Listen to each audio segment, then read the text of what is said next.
Assalamualaikum warahmatullahi wabarakatuh dari Radio JC 107.7 FM, Suara Peradaban Islam Jakarta. Alhamdulillahirabbil alamin. Segala puji hanya bagi Allah, Rabb semesta alam yang telah melimpahkan rizki dan nikmatnya kepada kita sekalian. Tentunya hari ini Mitra JC, Bang Dipo kembali hadir menemani ruang dengar Anda, edisi 15 Januari 2021. Dan tentunya ini merupakan edisi perdana di tahun 2021. Walaupun kita memang sudah cukup lama siaran di Radio JC bersama Rumah Sakit Islam Jakarta Sukapura, mudah-mudahan ini menjadi satu mediator buat Mitra JC yang ingin mengetahui seputar masalah kesehatan, dan kita insya Allah akan memberikan solusinya berkaitan dengan tema-tema yang tentunya dibawakan oleh dokter-dokter yang berkompeten dari Rumah Sakit Islam Jakarta Sukapura. Dan Mitra JC, kita juga salawat serta salam tetap kehadirat Nabi besar kita, Nabi Allah, Nabi Muhammad SAW yang telah membawa agama Islam dari zaman jahiliyah menuju zaman yang terang menerang seperti hari ini.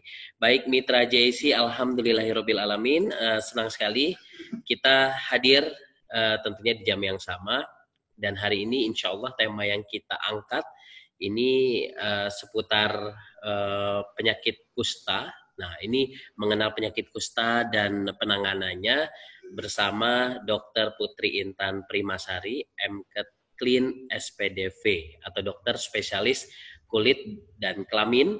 Nah, dan tentunya kita ketahui juga bahwa Dr. Putri Intan ini juga baru bertugas di Rumah Sakit Islam Jakarta Sukapura, yang tentunya selama ini Bang Dipo tahunya dari flyernya kehadiran dan telah bergabung, dan alhamdulillah pada hari ini kita bisa siaran bersama Dr. Putri. Langsung saja tanpa perpanjang kalam, Bang Dipo akan menyapa Dr. Putri Intan Primasari, spesialis kulit kelamin. Assalamualaikum, dokter.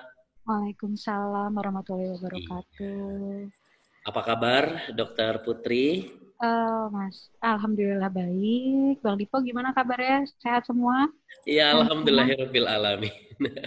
Iya dok ya, tetap kita menjaga selalu mengikuti protokol kesehatannya dok ya, 3M, memakai masker, mencuci tangan serta menjaga jarak. Ya. Betul. Dan dokter saat ini berada di tempat kerja dok ya, mudah-mudahan selalu sehat terus, bahagia terus. Ya. Terima kasih Iya. untuk doa dan harapannya. Baik. Dokter Putri Intan, hari ini kita akan membahas satu tema yang berkaitan dengan mengenal penyakit kusta dan penanganannya, Dok. Nah, kira-kira nanti kita akan bahas selama 30 atau 45 menit ke depan. Kita akan bicara mengenai apa itu kusta, apa itu penyebabnya, gejalanya, dan kapan kita harus ke dokter untuk kita bisa mengetahui diagnosis kusta tersebut serta pengobatannya. Jadi untuk Mitra JC, kami juga menunggu kesempatan Mitra JC untuk bisa bergabung melalui SMS center kita di 081215549288 atau bisa langsung bertanya melalui kolom komentar di Facebook. Dan beberapa pertanyaan yang minggu lalu berkaitan dengan spesialis kulit dan kelamin, kita insya Allah akan tanya jawab juga pada kesempatan hari ini. Baik, karena ini adalah pertemuan perdana Bang Dipo bersama Dr. Putri, kami persilakan untuk menyapa dulu Mitra JC, kemudian dilanjutkan memberikan pendahuluan di tema kita pada hari ini.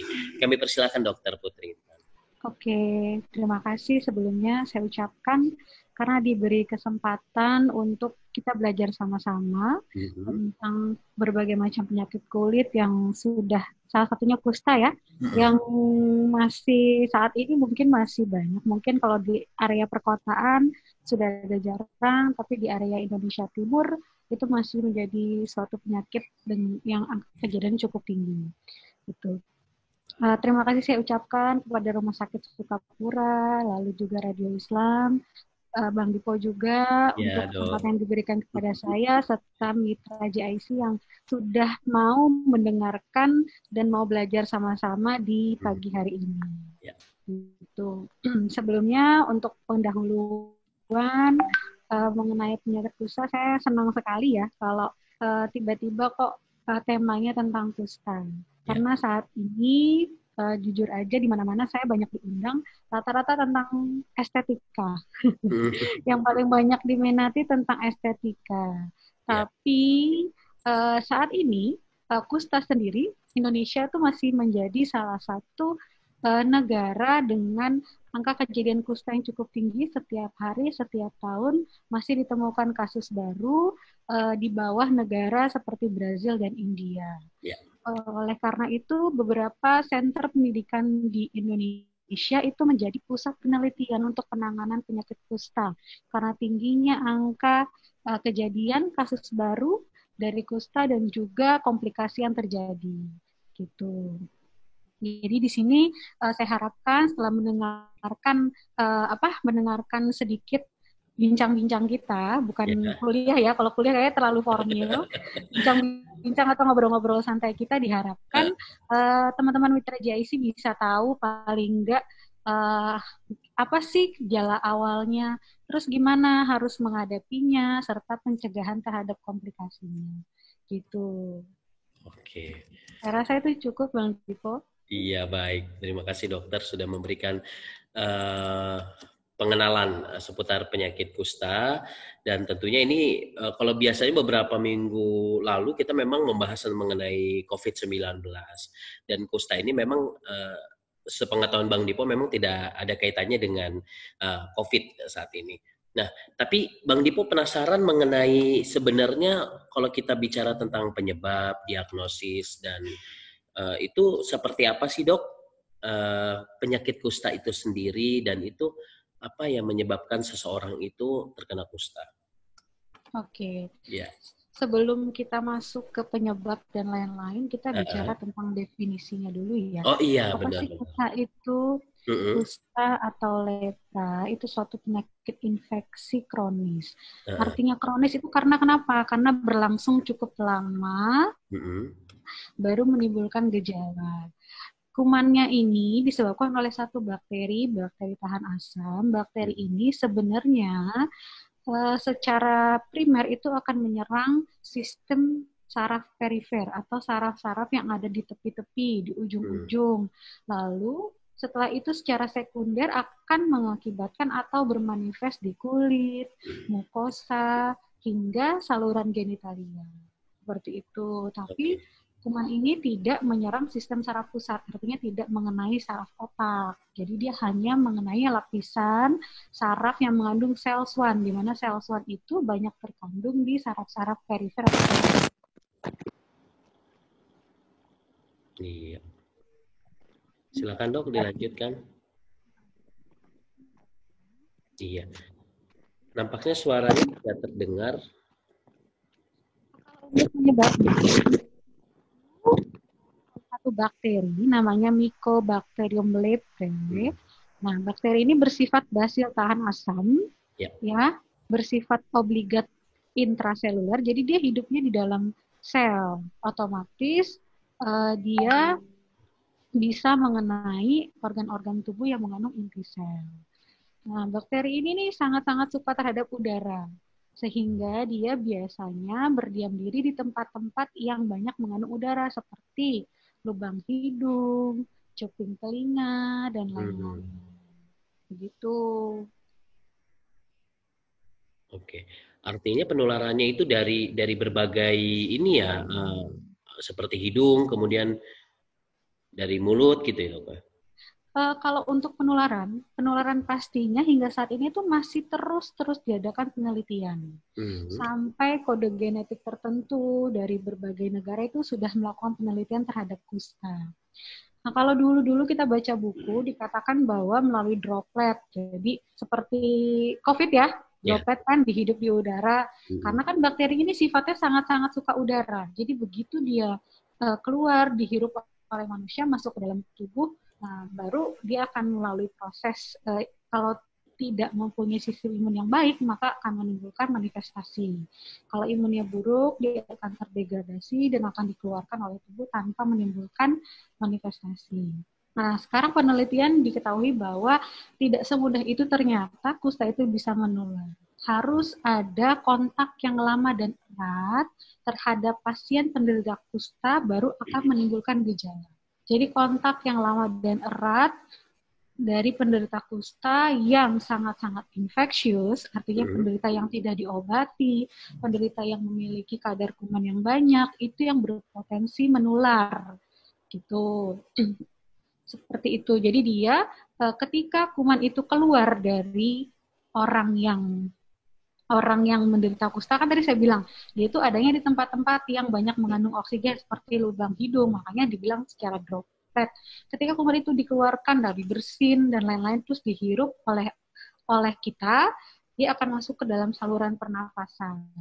Nah, ada kadar atau jumlah kuman tertentu yang akan menimbulkan manifestasi kulit apabila sistem pertahanan tubuh kita tidak cukup untuk membunuh kuman tersebut. Begitu. Jadi prosesnya sangat sulit sebenarnya. Bahkan pada satu jurnal dikatakan ada kerentanan genetik tertentu, hanya orang-orang yang memiliki kekurangan atau kerentanan genetik tertentu yang dapat terserang kusta. Hingga melalui hipotesa tersebut, makanya kenapa hanya wilayah-wilayah tertentu di Indonesia yang menjadi wilayah endemis. Tidak seluruh wilayah Indonesia itu terjangkit oleh kusta. Itu ada hubungannya dengan studi genetik gitu. Iya.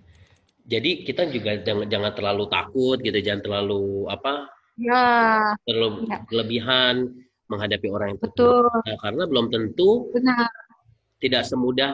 Karena tidak semua orang bisa tertular oleh kusta. Di buku Depkes, kalau misalkan iseng-iseng boleh baca, dari 100% orang yang terpapar oleh kuman kusta, hanya 5% yang berkemungkinan akan menderita kusta. Gitu. Jadi mekanisme pertahanan tubuh kita tuh Tuhan udah buat sedemikian rupa canggih ya, untuk bisa tetap menghalangi kuman tersebut dapat menimbulkan manifestasi klinis gitu. Baik.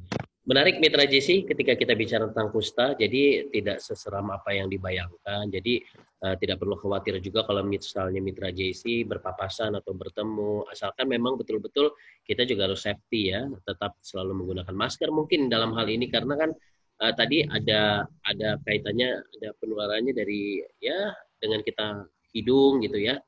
Ya kan minimal kita bisa mencegahnya. Nah, dokter selain penularan tadi berkaitan dengan kusta, ada lagi nggak dok ya kira-kira penyebab dari seseorang itu terkena kusta? Oke. Kalau penyebab pasti satu ya, tetap bakteri. Tapi bakteri yang Mycobacterium leprae tadi. Tapi orang yang beresiko tertular kusta mungkin, pertanyaannya ke arah sana.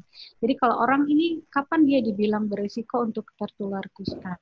Misalkan orang yang tadi berada kontak yang lama dan erat dengan penderita kusta.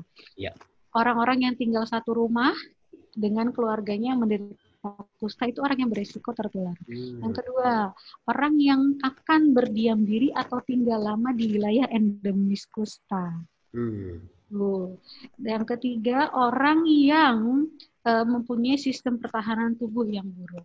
Jadi orang-orang tersebut yang berpotensi untuk tertular kusta. Makanya pemerintah mengadakan program vaksinasi untuk pencegahan kusta, baik secara suntikan maupun kemoprofilaksis untuk orang-orang yang akan berangkat atau tinggal di wilayah endemis. Jadi untuk orang yang tinggal di wilayah non-endemis dengan wilayah endemis, perlakuannya akan berbeda dalam proses pencegahan atau profilaksis terhadap endemis. Oke. Jadi memang perlakuannya berbeda ya antara orang-orang yang memang di lingkungan orang-orang yang memang banyak terkena kusta dengan orang-orang yang betul. Jadi di sana harus biasanya cukup dengan, kalau kita di wilayah Indonesia bagian barat yang cukup jarang angka kejadiannya, cukup dengan vaksin BCG. Tapi kalau orang-orang teman-teman yang wilayah endemis Indonesia Timur harus diberikan obat-obatan kusta dalam dosis minimal sebagai kemoprofilaksis terhadap penanganan kusta gitu. Dok, kita bisa tahu nggak kira-kira gejala awal orang-orang yang terkena kusta bisa terlihat dari kasat mata nggak? Atau hanya dia saja gitu yang bisa merasakan? Kalau gejala awal itu sudah ditetapkan oleh WHO. namanya cardinal sign. Jadi tanda-tanda pasti atau tanda-tanda yang harus diwaspadai terhadap kusta. Misalkan ditemukan adanya bercak mati rasa. Bercaknya harus mati rasa. Itu jadi hilang rasa raba, sensasi panas, sensasi dingin itu hilang semua, baik itu berwarna putih ataupun berwarna kemerahan. Ya, jadi kalau sudah ada tanda tersebut harus segera diwaspadai. Yang kedua, adanya perbesaran saraf-saraf tepi. Misalkan paling banyak itu saraf. Iya, suaranya tidak terdengar, Dok. Halo, area siku, area telapak kaki, area jari-jari. Kalau misalkan ada nyeri, keringinan di jari-jari ibu jari atau jari kelingking, itu mulai, apalagi orang tersebut ada riwayat kunjungan ke wilayah ini, kita harus curiga bahwa dia sudah kemungkinan sudah terinfeksi. Karena macam-macam. Ada yang dia bisa menimbulkan manifestasi terdampak pada kulit atau hanya menyerang saraf saja. Jadi kadang-kadang walaupun tidak ada bercak, tapi ada keluhan perbesaran saraf, ada keluhan geringingan, itu kita mulai curiga. Yang ketiga, kardinalisannya adalah ditemukannya bakteri tahan asam Mycobacterium leprae dari pemeriksaan kerokan kulit. Jadi bakterinya benar-benar ketemu. Apabila ada salah satu dari 3 tanda tersebut yang kita derita, kita harus sudah mulai curiga bahwa itu sudah.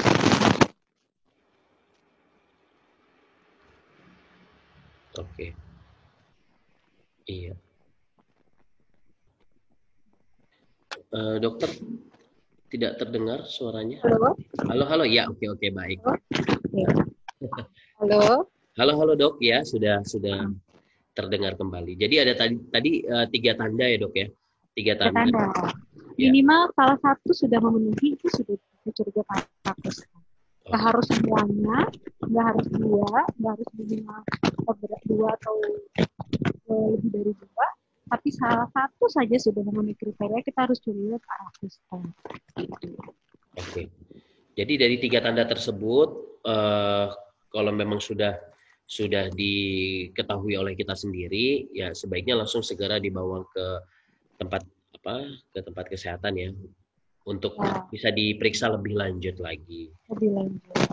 Ya. Baik, dokter, kalau tadi kan kita bicara tentang gejala nih, Dok.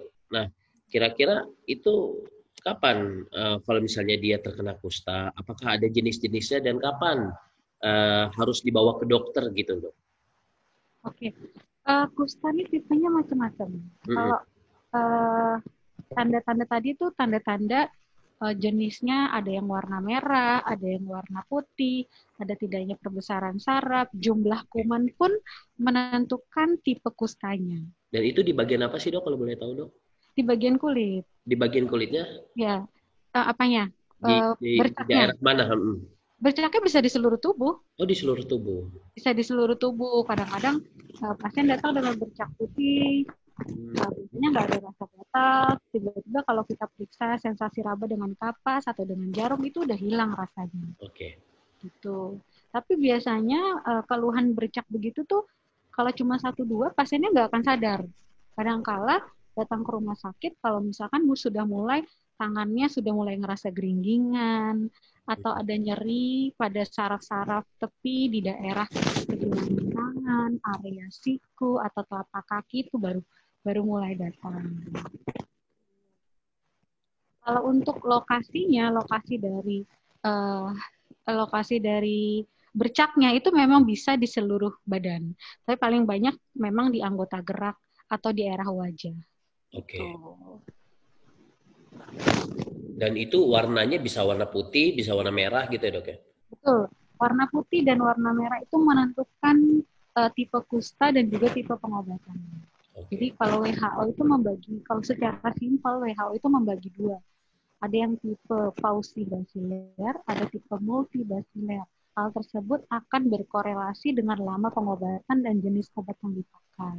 Kalau tipe pausibasiler itu biasanya pada orang-orang yang sistem imunnya masih baik. Jadi lesinya tuh biasanya dikit, kurang dari 5, bercaknya hanya kurang dari 5 dari seluruh anggota badan, kebesaran sarafnya hanya 1, tidak lebih.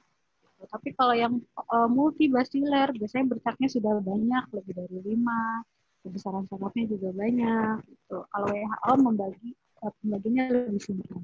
Tapi kalau untuk di bagian kulit sendiri ada banyak sekali pembagiannya dan saya rasa kayaknya agak pusing ya kalau jelasin satu-satu ya.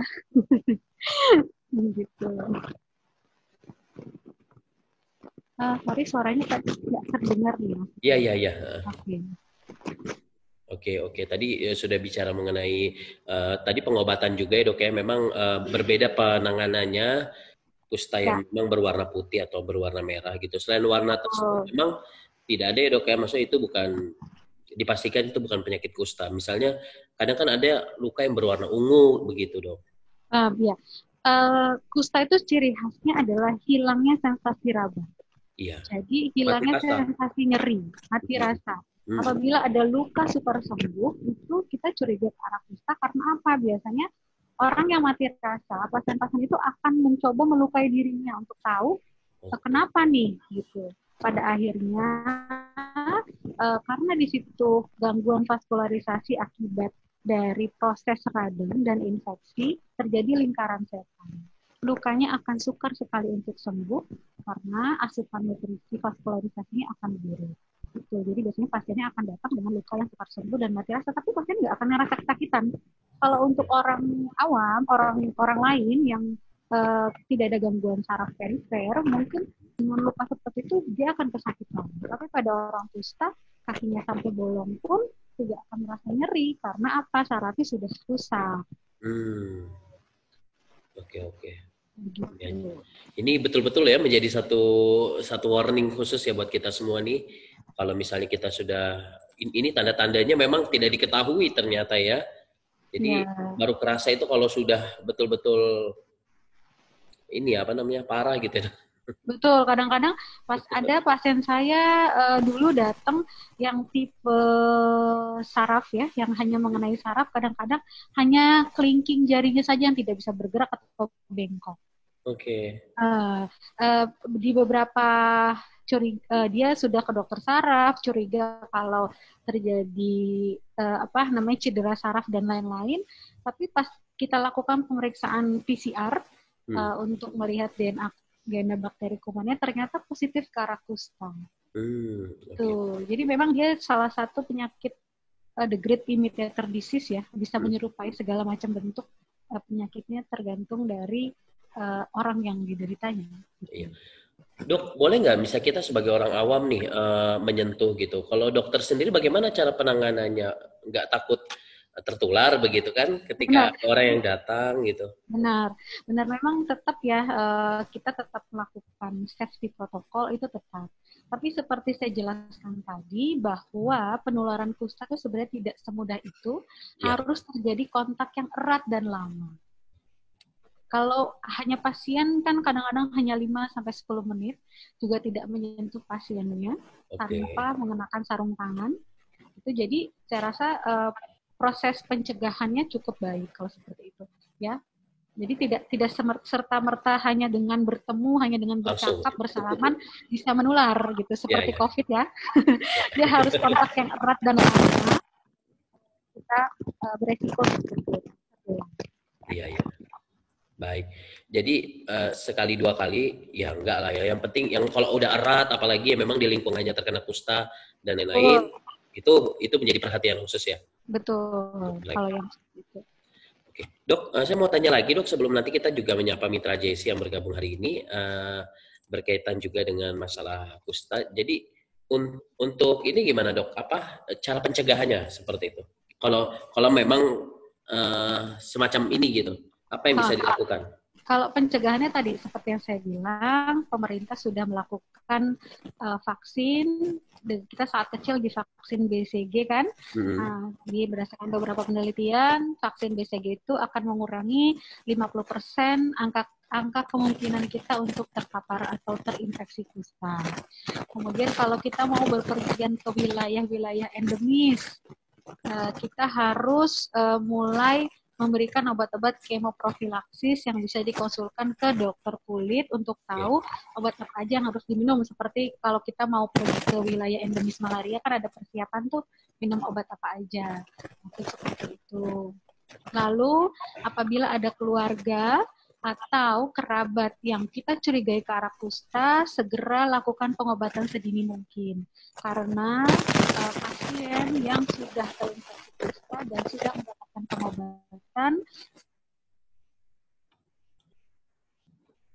sangat kecil. Halo? Halo dokter. Iya, nampaknya agak terputus suaranya, tidak terdengar dok. Mohon maaf. Ini jelek ya? Halo? Halo ya. Sinyalnya kayak putus-putus. Iya, sinyalnya putus-putus. Silakan dok, diulang kembali tadi masih bicara mengenai masa pencegahan gitu. Oke, untuk pencegahan yang pertama dengan vaksinasi ya, seperti saya jelaskan, program pemerintah vaksinasi BCG itu bisa mengurangi resiko terpapar atau terinfeksi kusta hingga 50%. Yang kedua, apabila kita akan berpergian ke wilayah endemis kusta, sebaiknya konsultasikan dengan dokter kulit untuk diberikan terapi atau obat-obatan kemoprofilaksis untuk pencegahan kusta. Yang ketiga, apabila ada keluarga atau kerabat yang kita curiga mengidap kusta, segera lakukan pengobatan. Karena dengan memberikan pengobatan sedini mungkin terhadap penderita kusta, maka resiko untuk menularkan kusta tersebut ke orang lain akan berkurang atau tidak dapat menular lagi. Seperti itu. Baik. Ya, jadi itu tadi jikalau memang sudah ada tanda-tanda ataupun ciri-ciri yang disebutkan oleh dokter Putri tadi, silakan langsung bawa ke dokter gitu ya, agar bisa ditangani lebih cepat. Jangan sampai nanti kita mengambil resiko, kita tidak periksakan sehingga menimbulkan sesuatu yang memang kita tidak inginkan gitu, malah tambah parah dan bisa menyebabkan tambah parah lagi gitu ya, dan bisa menyebabkan penularan kepada anggota keluarga. Dokter Putri, kita akan menyapa Mitra JC yang beberapa pekan lalu sebenarnya sudah ada pertanyaan, tapi kita simpan karena memang kita arahkan kepada dokter yang memang spesialis di bidangnya. Kita langsung menyapa, ada Zulfahmi. Assalamualaikum warahmatullahi wabarakatuh. Bang Dipo Usman, saya mau bertanya, kulit kepala anak saya umur 8 tahun ada bercak putih keras, bentuknya bulat, keras dan tidak terlalu mengelupas, rambutnya di area jamur. Kira-kira apa itu ya dok ya? Oke. Terima kasih untuk Zulfahmi. Kalau ada Waalaikumsalam warahmatullahi wabarakatuh. Terima kasih untuk pertanyaannya. Pada usia anak-anak, apabila ada keluhan bercak putih, gatal, rambutnya botak atau rapuh, itu kita mesti curiga ke arah jamur. Itu ya. Ada jamur-jamur tertentu yang bisa menyerang folikel-folikel rambut. Halo, iya dok. Halo? Iya dok, kami mendengar. Ada jamur-jamur tertentu. Ada jenis jamur tertentu yang bisa menyerang ke arah rambut. Gitu. Jamur ini biasanya menyerang anak-anak. Karena apa? Karena pada anak-anak sistem kekebalan tubuhnya belum sempurna. Biasanya tidak akan menyerang orang dewasa, di mana orang dewasa itu sudah punya kekebalan tubuh yang baik untuk menghindari atau infeksi dari jamur tersebut. Untuk hasil yang lebih baik dan lebih pasti, harus dikonsulkan ke dokter kulit karena akan ada pemeriksaan khusus, baik itu pemeriksaan dengan sinar lampu atau pemeriksaan laboratorium untuk melihat jenis dari jamur tersebut. Begitu. Iya. Jadi kalau memang misalnya itu jamur, kira-kira apa dok yang harus dilakukan atau ada terapi-terapinya dok? Atau memang langsung harus dibawa ke dokter? Terapinya betul, karena pengobatannya tidak sebentar, pengobatannya berbulan-bulan. Karena kita harus mengenai sampai ke folikel dasar rambutnya cukup dalam, makanya pengobatannya juga tidak sebentar, tidak 1-2 hari, bisa berlangsung bulanan. Itu. Dan kadang-kadang kalau penanganannya telat, itu bisa membuat rambutnya jadi botak permanen. Ya. Gitu, rambut yang lama tidak mau tumbuh lagi walaupun infeksinya sudah selesai. Jadi penanganannya harus segera supaya tidak terjadi komplikasi yang tidak diinginkan. Gitu. Oke, oke. Jadi untuk Pak Zulfahmi, jadi memang sebaiknya langsung diperiksakan ya agar tidak menimbulkan hal yang tidak diinginkan begitu ya. Karena ini kan berkaitan juga dengan tumbuh kembang anak gitu ya. Usia 8 tahun kan kasihan gitu kalau Betul, dibiarkan begitu betul, aja ya, Dok ya. betul. Oke. Baik, dokter, nampaknya kita juga sudah di penghujung acara, jadi nanti insya Allah jika ada beberapa pertanyaan-pertanyaan, insya Allah kita akan jawab di kolom Facebook RSIJ Sukapura. Oke. Jadi mungkin kalau ada beberapa pertanyaan-pertanyaan yang Mitra JC kirimkan, belum kita sapa hari ini, karena memang waktu juga membatasi kebersamaan kita hari ini. Terakhir, Oke. Dokter Putri Intan Primasari, apa kesimpulan untuk kita semua di sini berkaitan dengan tema kita hari ini mengenal penyakit kusta dan bagaimana cara penanganannya. Kami persilakan Dokter Putri. Oke, kusta merupakan penyakit yang disebabkan oleh bakteri. Saat ini pengobatan tentang kusta itu sudah sangat baik, sudah sangat terorganisir dengan cukup baik. Jangan takut. Kalau apabila ada tanda-tanda yang sudah saya sebutkan, segera periksakan diri. Kalau takut ke rumah sakit, boleh ke puskesmas, karena di puskesmas sudah ada perlengkapan untuk pemeriksaan kusta, ya, dan pengobatannya juga sudah gratis di sana. Gitu. Yang kedua, hindari stigmata terhadap penderita kusta, karena kusta itu tidak dapat menular semudah itu. Jadi tidak perlu takut, cukup jaga kondisi tubuh kita, jaga kondisi sistem imunitas kita untuk dapat menghindari dari segala jenis penyakit. Yang ketiga, periksakan diri segera mungkin dan lakukan konseling atau edukasi untuk menjelaskan terhadap kecacatan dari penyakit kusta. Misalkan otot, mutilasi atau absorpsi dari anggota membuat aktivitas dalam mengerjakan pekerjaan. Apabila ada pertanyaan lain, boleh dikonsulkan ke dokter terkait dengan berbagai macam tanda-tanda dari penyakit kusta, karena memang itu salah satu penyakit hepatitis bisa menyertai saja dan sangat-sangat berbeda. Cukup dari saya, Mas Diko. Ya, baik. Terima kasih Dokter Putri Intan Primasari yang tentunya sudah tadi bergabung bersama kita hari ini, dan tentunya jelas apa yang sudah disampaikan oleh Dokter Putri Intan Primasari, spesialis kulit dan kelamin.